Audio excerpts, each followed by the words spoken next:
chapeau trop grand, mais ça ira. Alors il y a des gens qui m'ont donné un conseil pour mon chapeau. Alors, je vois des gens. Aujourd'hui c'est dimanche, donc il y a un peu plus de personnes qui se baladent. Et, et donc, ah, attendez, on se reprend. Bah, je reviens, vous voyez, c'est ça que de rencontrer des voisins, on est bavard. Et c'est que j'ai mis mon gant. Voilà. Il fait moins froid, 7 degrés. Voilà, j'ai remis mes gants parce que vaut le coup. On va marcher un peu parce que là j'ai discuté pas mal et j'étais en train de me frigorifier. Parler du voisinage, l'histoire de village, du maire, tout ça. Oh, il s'en passe des choses chez nous. Ça va pas fort hein, entre les histoires de village, c'est toujours plein de haine, plein de rivalité, il est trop grand. Quelqu'un qui m'a dit il faut mettre un ruban. Ah oui, mais j'en ai pas de ruban. Hein. Qu'est-ce que je veux que j'ai trouvé un ruban. Et, bon. Alors, aujourd'hui, on va avancer. On va marcher un peu pour se réchauffer parce que... Donc, ouais, un peu grand.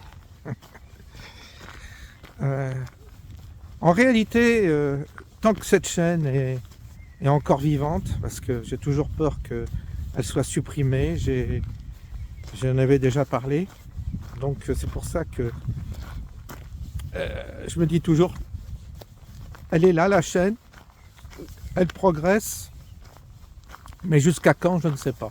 Comme je suis assez chaud, parfois, les thématiques que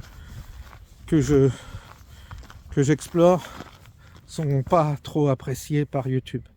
Il se peut qu'un jour on me la sac cette chaîne. En tous les cas, pour tous ceux qui me rejoignent, je leur dis bienvenue, parce qu'il y a beaucoup d'abonnés qui me rejoignent chaque jour. Je dirais qu'il y a une moyenne ça augmente peut-être en ce moment je sais pas, ça fait 800, mettons 1000 par mois, voilà. Donc ça fait à peu près, oui, on va dire 30 abonnés par jour. En gros. Donc bienvenue aux 30 abonnés par jour qui s'abonnent à ma chaîne et qui découvrent un peu l'éclectisme de cette chaîne qui est partagée entre l'actualité et ma réactivité par rapport à une actualité qui est évidemment qui est chaude, une actualité très vivante en ce moment, il se passe beaucoup de choses. Et puis quand parfois ça me prend, je prends une distance par rapport à tout ça.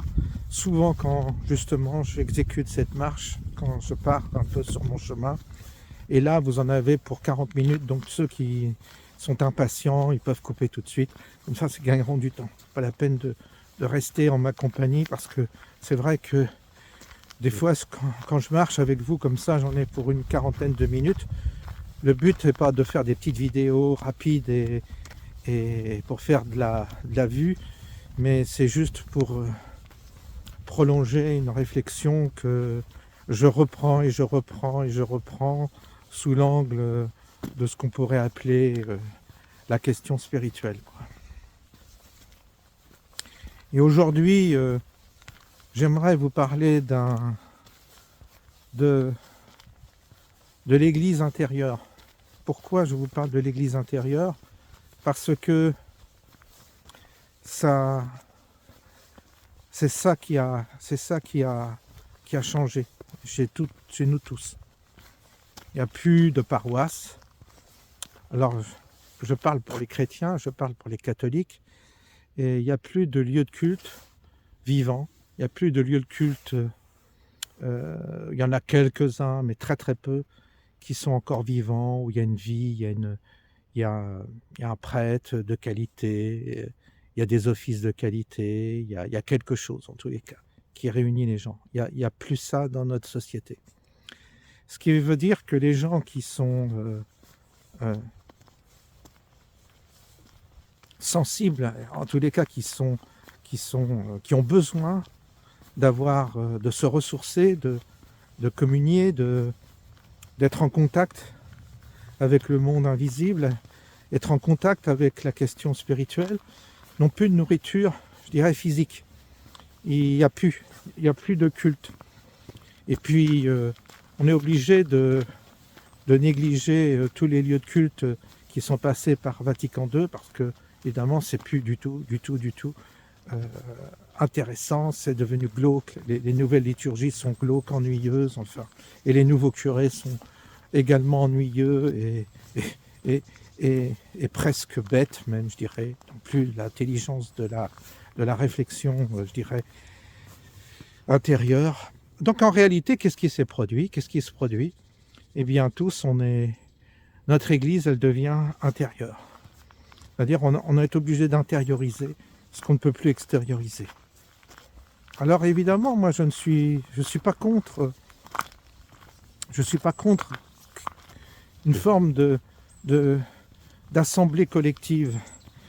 S'il y avait des assemblées collectives qui se réunissent juste pour éventuellement prier ensemble, pour être ensemble et faire simplement le silence. C'est intéressant parfois d'avoir ce genre d'expérience, c'est-à-dire on se met ensemble et on est en silence. On ne cherche pas à en rajouter. Et puis ça aide, ça peut aider, ça peut...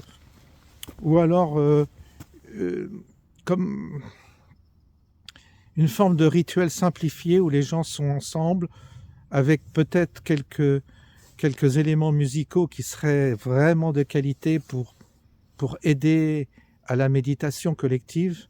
Mais c'est vrai que la prière collective, elle a ses raisons d'être. Je ne dénigre pas ça du tout, hein. Ça, c'est que je souhaite bien clair. Quand les gens s'unissent pour prier, quand les gens s'unissent pour s'intérioriser à plusieurs, il y a quelque chose qui peut se produire, quelque chose qui peut se passer de très bénéfique. Donc ça, c'est tout à fait encore possible. Et il ne faut pas décourager ces initiatives-là, parce que ça a son utilité. Mais force est de constater qu'il n'y a plus du tout ce genre surtout dans notre société, nous, française, il n'y a plus du tout ce genre de possibilités. Et donc, on est reclus dans notre solitude et on est obligé d'intérioriser tout et on est obligé de construire notre église intérieure.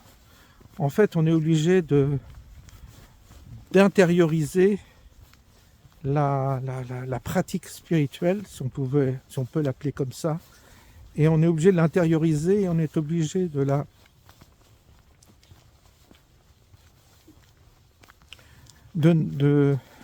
retrouver en fait ce qu'on trouvait autrefois extérieurement à travers des rituels. Eh bien, on est obligé de trouver le rituel intérieur en nous. En fait, on est obligé de transposer le rituel extérieur, on est obligé de le transposer intérieurement. Ça veut dire quoi? Ça veut dire que chacun va explorer une nouvelle manière de vivre sa spiritualité.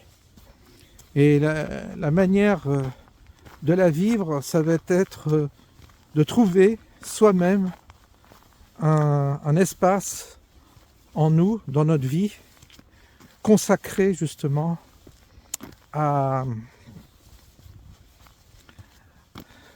la vie intérieure. Donc ça va donc permettre, ça a une qualité. Alors l'inconvénient, c'est que c'est dur, c'est exigeant, c'est pas évident, parce que c'est très contraignant. C'est comme faire du sport tout seul, vous savez, c'est la même chose. C'est beaucoup plus facile à plusieurs que tout seul. Ben là, c'est pareil. C'est très difficile de de trouver soi-même intérieurement des repères consacrés à notre vie intérieure, notre vie spirituelle. Mais parce qu'on n'a pas l'assistance des autres, on n'a pas l'accompagnement des autres, on n'a pas vous voyez, ce confort que nous apportent les autres dans une démarche collective. Donc individuellement, ça nous oblige à être plus exigeants vis-à-vis de nous, parce que ça nous oblige à consacrer nous-mêmes ce temps. Et en même temps, l'avantage que ça a, c'est que ça nous oblige à ouvrir des perspectives qui ne sont pas codifiées dans un dogme ou dans un registre, dans un catéchisme. Ça a quand même l'avantage de vérifier par nous-mêmes la justesse de nos intentions, la justesse de notre positionnement intérieur, la justesse de éventuellement de notre réflexion. Ça nous oblige à être plus intègres vis-à-vis de nous-mêmes, parce que c'est une forme d'auto-inspection qui, d'une certaine manière, est contraignante sur le plan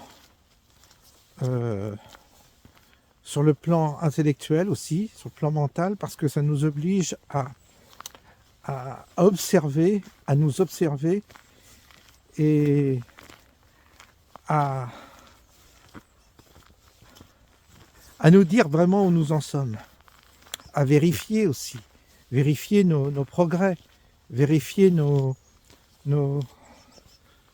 vérifier notre connaissance de la question, vérifier la pertinence de notre questionnement intérieur. Ça nous apporte cette introspection. Cette introspection nous conduit vers quelque chose qui est très personnel, donc difficile à communiquer, difficile à partager, et c'est peut-être pas nécessaire de partager, mais ça nous permet de progressivement rentrer en contact avec ce qu'on pourrait appeler la partie divine de nous. Et je m'engage quand je dis ça, vous voyez. J'aime pas trop ce type de... Quand j'avance sur ce terrain-là, je suis très très prudent parce que les mots sont piégeux. Mais en quelque sorte, c'est un autre chemin qui nous est demandé, mais qui est susceptible de nous faire progresser plus que de rester dans une forme de convention collective qui est confortable. C'est ce que j'appelle les assemblées, les paroisses telles que c'était avant, la messe, les communions, les mariages, les enterrements, bref, tous ces rituels, tous ces sacrements que nous avons vécus étaient codifiés et d'une certaine manière, il n'y avait qu'à se laisser glisser dans le toboggan et on pensait à notre place, on réfléchissait à notre place. Mais là, il n'y a plus personne pour nous dire ce qui est bien, ce qui est mal sur le plan intérieur. Il n'y a plus personne pour nous dire ce qu'il faut penser, comment il faut penser, comment il faut attraper la question. Donc du coup, ça crée un levier exigeant. C'est-à-dire, il y a une exigence qui s'opère parce que ça nous oblige à faire vraiment l'effort d'approfondir la question de notre relation à l'au-delà et donc à voir quel rôle réel nous avons dans nous, humains, dans cet univers tellement riche, tellement vaste, tellement compliqué d'une certaine manière pour nous, humains.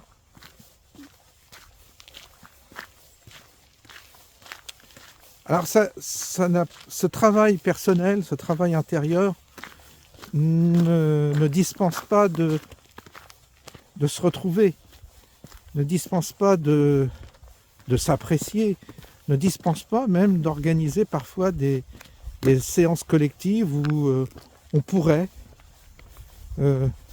trouver une forme une astuce pour que ce soit pas clivant, mais que ce soit plutôt un rassemblement bienfaisant.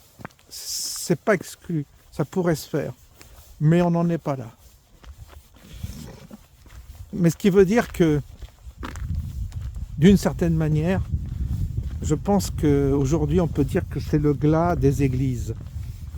Et par prolongement, par destination, c'est la fin aussi des religions. C'est-à-dire qu'on s'aperçoit que les religions sont ce qu'elles sont. Il ne s'agit pas de cracher forcément sur les religions, d'être virulent vis-à-vis des religions. Elles ont joué un rôle au cours de l'histoire de l'humanité. Elles ont joué un rôle, mais qu'aujourd'hui, la religion, on voit bien qu'elle a perdu son office. Elle s'est elle-même déconstruite, elle s'est elle-même décaricaturée, elle s'est elle-même, je dirais, d'une certaine manière désincarnée. Elle n'a plus d'utilité. Et c'est qu'en cela que nous allons, nous qui sommes interpellés par la question spirituelle, nous sommes sur notre petite barque et nous allons devoir nous orienter comme nous pouvons, avec nos instruments, notre intelligence, nos qualités, nos défauts. Nous allons devoir nous orienter, sans l'apport, sans le soutien, sans les offices d'une religion. Alors évidemment, c'est une forme de liberté, oui. On pourrait considérer que c'est une forme de liberté, mais à la seule condition de s'emparer de cette liberté, de la saisir. Ok, c'est bien d'être libre, mais encore faut-il l'exercer, cette liberté intérieure.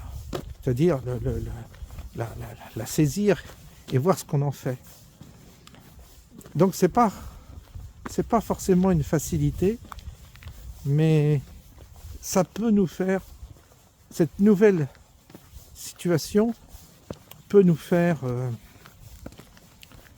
progresser. Ça n'exclut pas de faire nos recherches, ça n'exclut pas de lire l'Évangile, ça n'exclut pas d'aller voir les Égyptiens, les mythes égyptiens ou les mythes grecs, peu importe, d'aller visiter des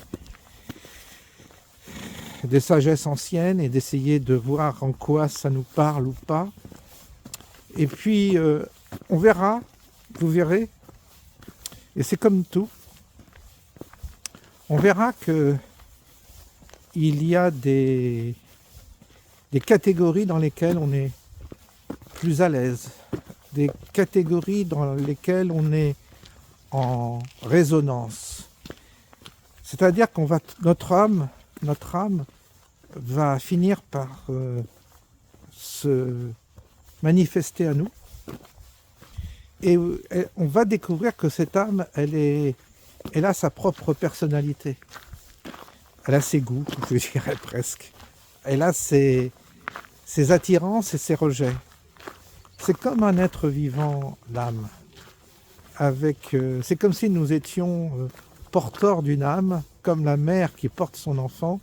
Eh bien nous sommes sur le plan spirituel comme porteurs d'un enfant intérieur qui a sa propre personnalité. Et donc ça nécessite une disposition que je nomme l'humilité. Pourquoi l'humilité ? Parce que on s'impose pas, on laisse venir l'âme, on se permet d'apprivoiser l'âme qui est en nous, qui est un peu sauvage, qui se cache et même qui a peur de nous parfois, paradoxalement. Donc on doit avoir les qualités de celui qui apprivoise, vous savez, un animal, comme moi avec mes écureuils. On doit avoir la patience, la qualité de rentrer progressivement en contact avec cette âme intérieure. Et une fois que vous êtes en contact avec l'âme intérieure, vous vous dédoublez. C'est-à-dire que intérieurement, vous êtes double. Vous avez vous, celui qui vous parle, celui qui s'agite dans ce monde, et vous avez l'autre en nous qui lui demande à s'éveiller. Et parfois il peut y avoir une dualité intérieure, c'est-à-dire deux tempéraments différents. Je m'explique. Votre âme est presque un élément étranger. Et vous pouvez, vous, avoir des goûts, des préférences, et votre âme peut avoir des goûts inverses. Ça veut dire que cette dualité intérieure, les autres parfois vont l'interpréter comme une contradiction. Ils vont dire, mais je comprends pas, tu es contradictoire parce que tu prétends aimer ça et je vois parfois que tu es attiré vers ce que tu détestes. Ben oui, parce que mon âme, elle préfère ça et moi, je préfère aller vers là. Alors comment on fait pour s'entendre? Le tout, et c'est là qu'on retrouve dans les rituels, si vous voulez, le scénario de notre vie intérieure, le tout, c'est de savoir qui sert qui sert quoi, je dirais. Est-ce que vous êtes le serviteur de votre âme, c'est-à-dire le domestique de votre âme, ou est-ce que vous êtes le patron de votre âme? Et est-ce que votre âme est votre serviteur à vous? C'est peut-être là où se joue en quelque sorte l'alchimie entre soit la magie noire, soit la magie blanche, c'est-à-dire entre le mal et le bien. Il est peut-être situé dans cette relation à l'âme. Je pense que nous devons être des serviteurs, et je pense que c'est ça qui a été enseigné par Jésus dans l'Évangile, et c'est là où il y a des interprétations totalement fausses sur le plan humain, parce que on en a fait des petites moralines de catéchèse qui sont complètement idiotes.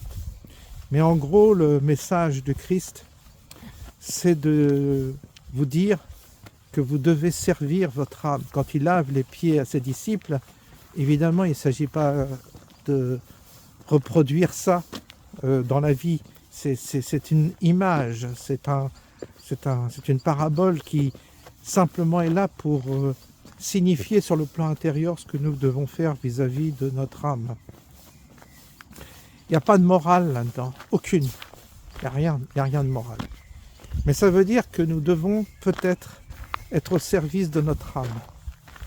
Et si nous sommes au service de notre âme, fatalement, nous serons engagés dans une métamorphose, parce que ce ne seront plus nos goûts, ce ne seront plus nos préférences, ce ne seront plus nos catégories mentales qui auront la préférence, mais ce sera plutôt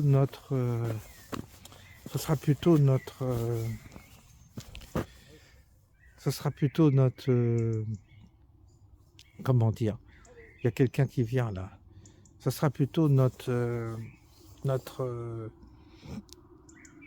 vous voyez, j'ai perdu le chemin. J'étais tellement concentré et ça me déconcentre. Ce sera plutôt notre relation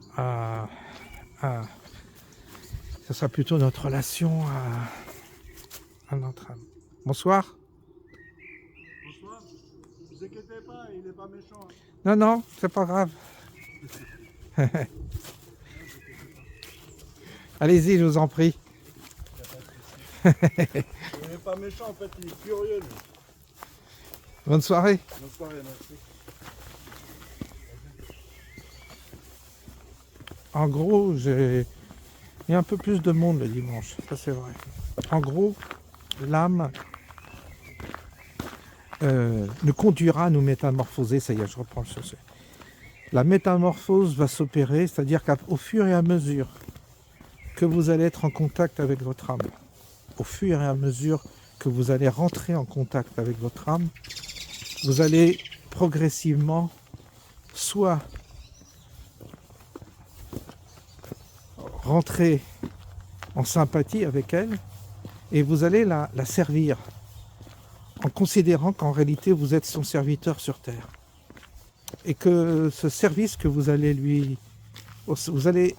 en étant au service de votre âme, vous allez vous apercevoir que votre personnalité, qui est catégorisée par une certaine manière d'être, de couleur, des préférences, enfin tout ça, va s'effacer, et c'est votre âme qui progressivement peut prendre une forme de pouvoir, oui, je crois, et vous conduire à une forme de métamorphose dont vous aurez conscience. Vous direz j'ai changé, mais c'est pas vous qui avez changé. C'est que là, votre âme a pris plus de place que vous et que vous êtes en train d'être à son service. Et que de rentrer au service de votre âme, fatalement, vous transforme aux yeux des autres. Et les autres diront, mais tu n'es plus le même, tu as changé, c'est plus toi. Tes goûts ont changé. Même tes goûts, je dirais, physiques, la nourriture, tout peut changer. Ce que je vous dis là, c'est quelque chose d'absolument essentiel. Ce que je vous dis là, c'est dans les textes. Ce que je vous dis là, c'est la véritable trame du progrès intérieur. Et si vous considérez la chose telle que je vous dis, et que vous regardez la manière dont les rituels sont, surtout dans l'église, parce qu'on parle de notre église à nous, si vous avez souvenir des messes, des rituels, des serviteurs, du rôle du prêtre, tout ça, vous verrez que tout tourne en réalité autour de cette question-là. C'est-à-dire, le rituel intérieur est un rituel qui doit nous conduire à être en contact avec notre âme et à servir notre âme. C'est ça l'enfantement intérieur. Je pense que c'est important d'évoquer cette question. Je pense que c'est très important. Alors oui, c'est vrai que pour cela, je pense qu'on a besoin de silence. On a besoin d'un peu de solitude parce que dans le brouhaha, dans l'agitation, c'est pas possible. Vous pouvez pas. Vous savez, on peut prendre comme exemple, comme image, l'animal sauvage. C'est pour ça que l'histoire de mon écureuil peut vous parler. C'est-à-dire qu'en réalité, je m'aperçois que l'animal, on doit l'apprivoiser. L'animal sauvage, parce que notre âme est sauvage, on doit l'apprivoiser. Et toute la démarche de celui qui apprivoise, ça va être d'approcher l'animal en douceur. Et ça nécessite des qualités. La première des qualités, bien sûr, c'est l'écoute, la douceur et le silence. Il n'y a pas à chier. On est obligé de se taire, on est obligé de ne pas être trop bruyant, on est obligé d'être calme. Tous les animaux que vous allez approcher, ils n'aiment pas le bruit, ils n'aiment pas l'agitation, ils aiment le silence, ils aiment le calme. C'est comme ça qu'on approche l'autre. Et puis, d'instaurer une relation de confiance. Comment ? La qualité de la relation est très importante. C'est la même chose pour votre âme. Donnez à manger, petit écureuil, vous attendez, et puis progressivement, il vous fait confiance. Progressivement, il vous intègre. Progressivement, il accepte de rentrer dans votre intimité. Vous voyez ? C'est une relation à deux. Et bien sur le plan spirituel intérieur, c'est la même chose avec notre âme, c'est une relation à deux. À partir du moment où vous êtes dans cette démarche-là, n'ayez pas peur d'être parfois contradictoire, parce que c'est fatal. Comme quand la métamorphose se fait, on est pris dans des contradictions apparentes et les autres nous le font bien comprendre. Mais ce ne sont pas des contradictions, c'est simplement un changement, une métamorphose. Et cette métamorphose, normalement, c'est le but de la vie, je crois. C'est d'opérer cette métamorphose, c'est ce que renferment toutes les sciences qui tournent autour de l'alchimie. C'est ça. Et dans toutes les alchimies, quelles qu'elles soient anciennes, tous les savoirs et toutes les connaissances anciennes tournent autour de cette question-là, bien entendu. Voilà, j'espère que vous aurez eu de la patience pour aller jusqu'au bout de cette vidéo. Je vous souhaite un bon dimanche, hein, ça va se terminer là. Bon courage à tous ceux qui bossent demain, évidemment, ceux qui prennent la route, ceux qui vont retrouver leurs collègues, qui vont vaquer à leurs occupations. Et puis on se dit à bientôt.